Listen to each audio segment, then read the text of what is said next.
আসসালামু আলাইকুম। বিসমিল্লাহির রহমানির রহিম। শ্রম আইন 2006 নিয়ে আলোচনা করার জন্য আবারও একটি পর্ব নিয়ে চলে আসলাম। আশা করি সকলে ভালো আছেন। দেশ ও প্রবাসে সকল সেক্টরের সকল শ্রমিকদের জানাই সংগ্রামী শুভেচ্ছা ও অভিনন্দন। প্রিয় শ্রমিকরা, আমি প্রতিনিয়তই শ্রম আইন সম্পর্কে আপনাদেরকে জানানোর চেষ্টা করছি এবং আপনারা যেভাবে আমাদের এই ভিডিওগুলো দেখছেন, লাইক কমেন্টস করছেন, শেয়ার করছেন, তাতে করে সত্যি আপনাদের প্রতি কৃতজ্ঞতা প্রকাশ করছি এবং মহান আল্লাহর প্রতি দোয়া করছি আল্লাহ তাআলা আপনাদের সকলের প্রতি রহমত করুন।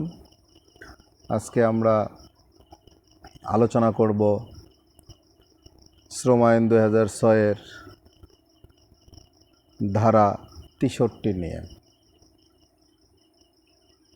যন্ত্রপাতি ঘিরিয়া রাখা। প্রত্যেক প্রতিষ্ঠানে উহার নিম্নলিখিত যন্ত্রপাতি গতি সম্পন্ন বা ব্যবহারে থাকার সময় পর্যাপ্ত নির্মাণ ব্যবস্থা দ্বারা মজবুতভাবে ঘিরিয়া রাখিতে হইবে, যথা ক, কোনো প্রাইম মুভার যন্ত্রের প্রত্যেক ঘূর্ণীয়মান অংশ এবং উহার সহিত সংযুক্ত প্রত্যেক ফ্লাই হুইল। খ, প্রতিটি ওয়াটার হুইল এবং ওয়াটার টারবাইনের উভয় মুখ। গ, লেদ মেশিনের মুখ অতিক্রমকারী প্রতিটি স্টক বারের অংশ। এবং ঘ, যদি না নিম্নলিখিত যন্ত্রপাতিগুলি এমন অবস্থায় থাকা বা এমনভাবে নির্মিত হয় যে এইগুলি মজবুতভাবে ঘিরা থাকিলে প্রতিষ্ঠানের কর্মরত প্রত্যেক শ্রমিকের জন্য যেরূপ নিরাপদ হইতে সেইরূপ নিরাপদ আছে। বৈদ্যুতিক জেনারেটর, মোটর বা রোটারি কনভার্টারের প্রত্যেক অংশ। 2, ট্রান্সমিশন যন্ত্রপাতির প্রত্যেকটি অংশ। 3, যে কোনো যন্ত্রপাতির প্রত্যেকটি বিপজ্জনক অংশ।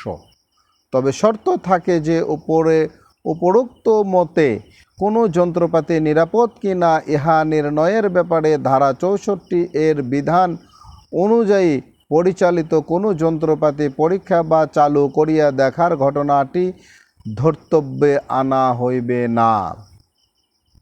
যন্ত্রপাতি ঘিরিয়া রাখা সম্পর্কে এই আইনের অন্য কোনো বিধানের হানি না করিয়া ঘূর্ণীয়মান প্রত্যেক শেফট, স্পিন্ডল, হুইল অথবা পিনিয়ন এবং এর প্রত্যেক সেট, স্ক্রু, বোল্ট এবং চাবি এবং চালু সকল স্পার, ওয়ার্ম এবং অন্যান্য দাঁতওয়ালা বা ফ্রিকশন যাহার সংস্পর্শে কোনো শ্রমিক আসিতে বাধ্য, উক্তরূপ সংস্পর্শে আসা ঝুঁকিমুক্ত করার জন্য উল্লেখিত কল কবজা মজবুতভাবে ঘিরিয়া রাখিতে হইবে।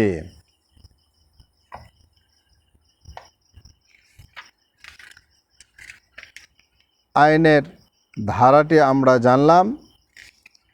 এবার আমরা চলে যাব বিধিমালায়। নিরাপত্তামূলক সতর্কতা। যন্ত্রপাতি ঘিরিয়া রাখিবার ব্যাপারে ধারা 63 এর কোনো বিধান লঙ্ঘন না করিয়া অতিরিক্ত সতর্কতামূলক ব্যবস্থা গ্রহণের জন্য পরিদর্শকের লিখিত নির্দেশ প্রদান করিলে অনুরূপ নির্দেশ উল্লেখিত যন্ত্রপাতির ক্ষেত্রে প্রযোজ্য হইবে। সুপ্রিয় শ্রমিকগণ, আমরা আজকে যে জিনিসটি জানলাম সেটা হচ্ছে কোনো কলকারখানায় যে সকল মেশিন আছে, যে সকল মেশিনের চাকা বা কোনো পিনিয়াম বা দাঁত কোনো কিছু এমন ঘূর্ণীয়মান অবস্থায় থাকে যে যেখানে যার কাছে যাইতে গেলে শ্রমিক আঘাতপ্রাপ্ত হবে বা অনিরাপত্তায় ভুগবে, সেই জায়গাগুলো মজবুত করে ঘিরিয়ে রাখতে হবে।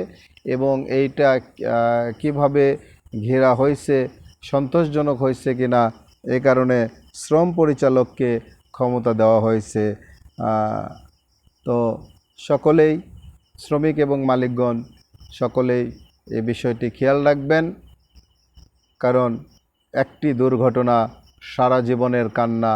হয়তো একটি শ্রমিক একটা কারখানায় আহত হলে বা নিহত হলে সেই কারখানার মালিক তাকে হয়তো এককালীন আর্থিক সহযোগিতা করেন, যেটা দ্বারা সেই ব্যক্তি হয়তো সারা জীবন চলতে পারবে না, আর তার অক্ষমতার কারণে বা তার মৃত্যুর কারণে তার পরিবারের অন্যান্য সদস্যদের জীবনযাপনে কষ্ট হতে পারে।